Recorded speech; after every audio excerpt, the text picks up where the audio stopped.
Assalamualaikum warahmatullahi wabarakatuh. Perkenalkan, nama saya Triaditya Ardiansyah dari semester 2A.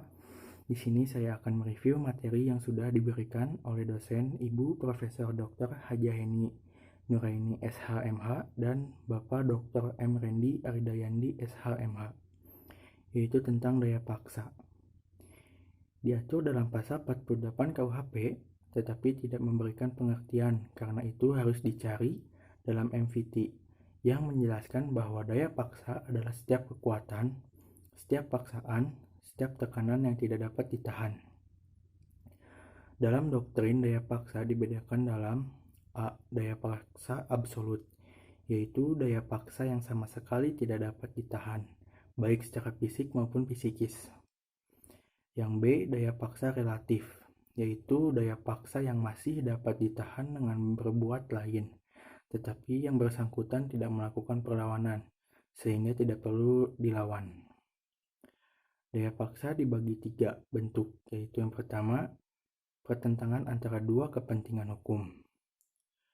Kedua, pertentangan antara kepentingan hukum dengan kewajiban hukum. Yang ketiga, pertentangan antara dua kewajiban hukum. Selanjutnya, melaksanakan ketentuan undang-undang.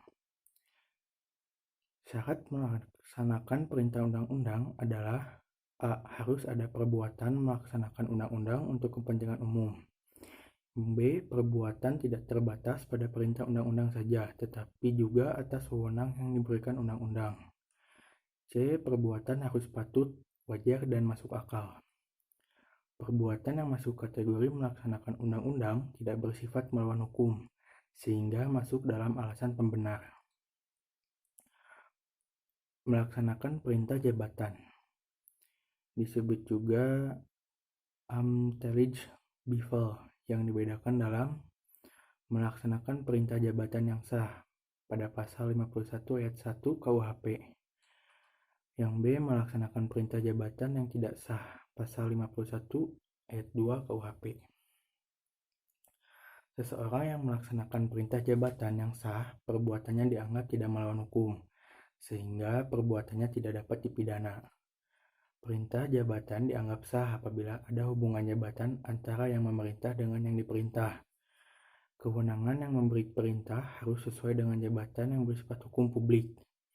Perintah jabatan yang diberikan harus termasuk dalam lingkungan kewenangan jabatannya.